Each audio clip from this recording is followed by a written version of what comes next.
নমস্কাৰ এই মুহূৰ্তৰ ৰাজ্যৰ ৰাজনীতিৰ আটাইতকৈ ডাঙৰ খবৰ বিজেপি দল ত্যাগ কৰিবলৈ হাজু হৈছে হাজাৰ হাজাৰ বিজেপিৰ নেতা কৰ্মী বিজেপিৰ নেতা কৰ্মীৰ ফালৰ পৰা অভিযোগ কৰা হৈছে খুব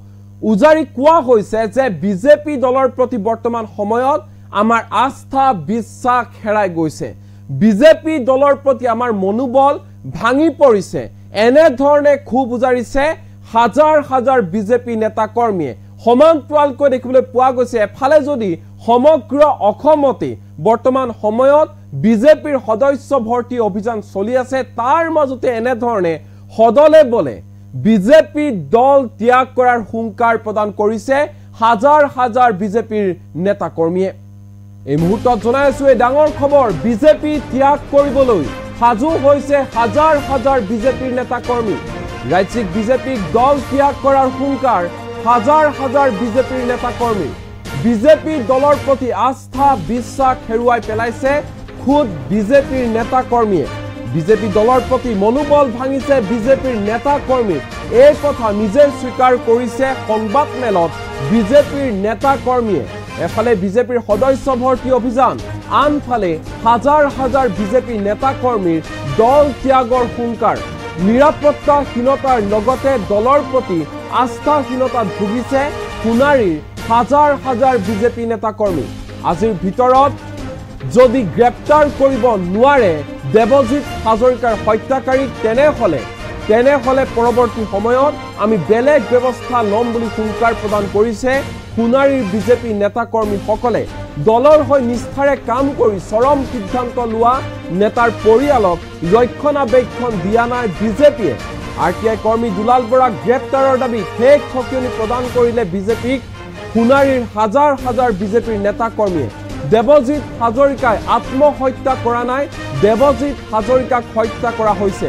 দুলাল বৰাৰ ৰক্ষণাবেক্ষণত চৰকাৰ পক্ষ জড়িত থকাৰ সন্দেহ প্ৰকাশ কৰিছে সোণাৰী বিজেপি নেতা কৰ্মীসকলে আৰু সংবাদমেল পাতি এনেধৰণে হুংকাৰ প্ৰদান কৰিছে সোণাৰীৰ বিজেপি নেতা কৰ্মীসকলে তেওঁলোকৰ ফালৰ পৰা স্পষ্ট ৰূপত কৈ দিয়া হৈছে বৰ্তমান সময়ত আমি বিজেপিৰ প্ৰতি সেই যি আস্থা আছিল বিশ্বাস আছিল সেয়া হেৰুৱাই পেলাইছো আনকি আমাৰ মনোবল পৰ্যন্ত ভাঙি পৰিছে এনেধৰণে খুব উজাৰিছে বিজেপিৰ নিষ্ঠাবান নেতা কৰ্মীসকলে বিশেষকৈ শেহতীয়াকৈ যি ঘটনা সংঘটিত হৈছিল সোণাৰীৰ এগৰাকী নিষ্ঠাবান বিজেপি নেতা দেৱজিৎ হাজৰিকাই চৰম সিদ্ধান্ত গ্ৰহণ কৰিছিল আৰু সমগ্ৰ বিষয়ত সাংবাদিক আৰটিআই কৰ্মী এইসকল ব্যক্তি জড়িত থকাৰ অভিযোগ উত্থাপন হৈছিল আনকি ছুইচাইড নোটত এই কথা লিখি থৈ গৈছিল দেৱজিৎ হাজৰিকাই বিশেষকৈ আৰটিআই কৰ্মী তথা এটা ব্যক্তিগত নিউজ পৰ্টেলৰ মালিক দুলাল বৰাই মানসিকভাৱে তেওঁক অশান্তি কৰিছিল তেওঁক ব্লেকমেইলিং কৰিছিল ধন বিচাৰি এনেধৰণৰ অভিযোগ উত্থাপন হৈছিল দুলাল বৰাৰ বিৰুদ্ধে যাৰ পৰিপ্ৰেক্ষিতত এতিয়া সেই দুলাল বৰা গ্ৰেপ্তাৰৰ দাবীত এনেধৰণে ৰাজ্যিক বিজেপিক শেষ সময়সীমা বান্ধি দিছে সোণাৰীৰ হাজাৰ হাজাৰ বিজেপি নেতা কৰ্মীসকলে তেওঁলোকৰ ফালৰ পৰা কোৱা হৈছে আজিৰ ভিতৰত যদিহে দুলাল বৰা আৰু আনসকলক গ্ৰেপ্তাৰ নকৰে আৰক্ষীয়ে তেনেহলে আমি বেলেগ ব্যৱস্থা ল'বলৈ সম্পূৰ্ণৰূপে সাজু এক প্ৰকাৰ ক'বলৈ গ'লে দল ত্যাগ কৰিবলৈ তেওঁলোক সম্পূৰ্ণৰূপে সাজু বুলি সংবাদ মাধ্যমৰ সন্মুখত জনাইছে সোণাৰীৰ বিজেপিৰ নেতা কৰ্মীসকলে এই মুহূৰ্তত মন্তব্য আছে বিজেপিৰ নেতা কৰ্মীসকলৰ কোনে কি কৈছে এই অনুৰোধ আমি জনাম ইয়াৰ পৰা মই মুখ্যমন্ত্ৰীক অনুৰোধ জনাম আমি আমাৰ প্ৰশাসনৰ যিবিলাক মুৰব্বী তেওঁলোককো আমি অনুৰোধ জনাম যে অতি পলমে আজিৰ ভিতৰত যাতে হত্যাকাৰী দুজন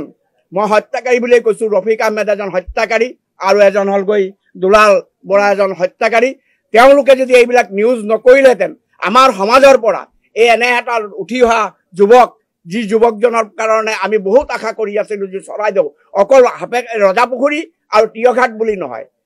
তেওঁৰ দেৱজিৎ হাজৰিকা এটা প্ৰতিষ্ঠান আমাৰ হৈছে কাবাৰ ঘৰত বিয়া হৈছে কাবাৰ ঘৰত কিবা অকল ৰাজনীতিত লাগি নাথাকিছিল অকল বিজেপি ৱৰ্কাৰ্ছ বুলি আমি নকওঁ তেওঁ এজন সমাজক ভাল পোৱা এজন ব্যক্তি গতিকে তেনেকুৱা এজন ব্যক্তিক আজিৰ ভিতৰত যদি তেওঁলোকে এৰেষ্ট কৰিব নোৱাৰে তেতিয়াহ'লে আমি পৰৱৰ্তী সময়ত আমি বেলেগ ধৰণৰ আমি ব্যৱস্থা ল'ম মই অনুভৱ কৰিছো বিভিন্নজনৰ লগত বিভিন্ন সমাজত কথা পাতিছো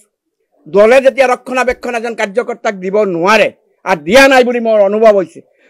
তেনেকুৱা ক্ষেত্ৰত ভৱিষ্যতৰ দিনত আমাৰ এই চৰাইদেউ জিলাত সোণাৰী সমষ্টিত ভাৰতীয় জনতা পাৰ্টীৰ যিসকল কাৰ্যকৰ্তা আছে তেওঁলোকৰ মনোবল ভাঙিছে আৰু ভৱিষ্যতে তেওঁলোকে এই পন্থাত কাৰ্যকৰ্ম কৰিব বুলি ভবা নাই মই এইজনে মোৰ ষ্টেট এক্সিকিউটিভ মেম্বাৰ মই ভাৰতীয় জনতা পাৰ্টীৰ বয়স হৈছে 30-32 বছৰ ধৰি আমি বিজেপি কৰিছোঁ কিন্তু এনেকুৱা এজন কৰ্মীক যদি ৰক্ষণাবেক্ষণ দিব নোৱাৰে প্ৰশাসনে ইমানটো হৈ যোৱাৰ পাছতো এইটো সুইচাইড নোটত লিখা থকাৰ পাছতো যদি কৰিব নোৱাৰে তেতিয়াহ'লে আমাৰ মন ভাগি পৰিছে আমিও দলৰ কাম কৰিম বুলি আগুৱাই যাবৰ কাৰণে কিন্তু আমাৰ হেৰি নাই সেই সাহসটো নাই তাৰ পাছত আৰু এটা কথা আছে যে সুইচাইড নোট আমি জনাত কেইবা পৃষ্ঠাৰ সুইচাইড নোট সেই সুইচাইড নোটটোত কি লিখা আছিলে আমি ৰাজহুৱাভাৱে এইটো জানিবলৈ বিচাৰিছোঁ আমি সুইচাইডত নোটত কি লিখা আছে অকল এই চাৰিটাৰ নাম আছে না আৰু কিবা সংযোগ আছে এই কথাবিলাক আমি জানিবলৈ পৰা নাই গতিকে সেইকেইটাও আমি জানিবলৈ বিচাৰিছোঁ গতিকে সুইচাইড নোটত কি আছে এইটো প্ৰশাসনে আমাক মুকলিকৈ এইটো দেখুৱাবৰ কাৰণে আপোনালোকৰ যোগেদি মই আহ্বান জনাইছোঁ তেওঁ জেলতো গৈছিলে জেলৰ পৰা অহাৰ পাছতো তেওঁ একে কুকৰ্ম কৰি আছে যদি চৰকাৰে তেওঁক সহযোগ নকৰিলেহেঁতেন চৰকাৰে যদি তেওঁক সহায় নকৰিলেহেঁতেন তেতিয়াহ'লে তেনেকুৱা কুকৰ্ম কৰিবলৈ নাপালেহেঁতেন গতিকে আমি এইটো সম্পূৰ্ণ সন্দেহ আমি তেওঁলোকৰ লগত চৰকাৰ পক্ষৰ কোনোবা লোক আছে নেকি আমাৰ পুৰা সন্দেহ হৈছে গতিকে এইটো বিহিত ব্যৱস্থা হ'ব লাগে পুনৰবাৰ আমি দোহাৰিছোঁ আমি এই কেইদিনৰ পৰা একেটা কথাকে কৈ আছোঁ গতিকে আমি আপোনালোকৰ সহায় সহযোগ অবিহনে আমি কেতিয়াও নোৱাৰিম গতিকে আপোনালোকে তেওঁলোকক এৰেষ্ট নকৰালৈকে যাতে ক্ষান্ত নাথাকে এই সম্পৰ্কে আপোনালোকক আমি অনুৰোধ জনাইছোঁ যাতে এই দুজনক ক'ত আছে আপোনাৰ লোকেশ্যন টেগ কৰি আমাক দিয়ক প্ৰশাসনক জনাওক তেতিয়াহ'লে আমি নিশ্চয় এইখিনি কাম আগবাঢ়িব বুলি ভাবোঁ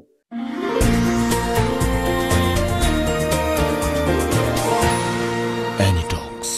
সুতৰ বিপৰীতে ৰাইজৰ স্বাৰ্থ।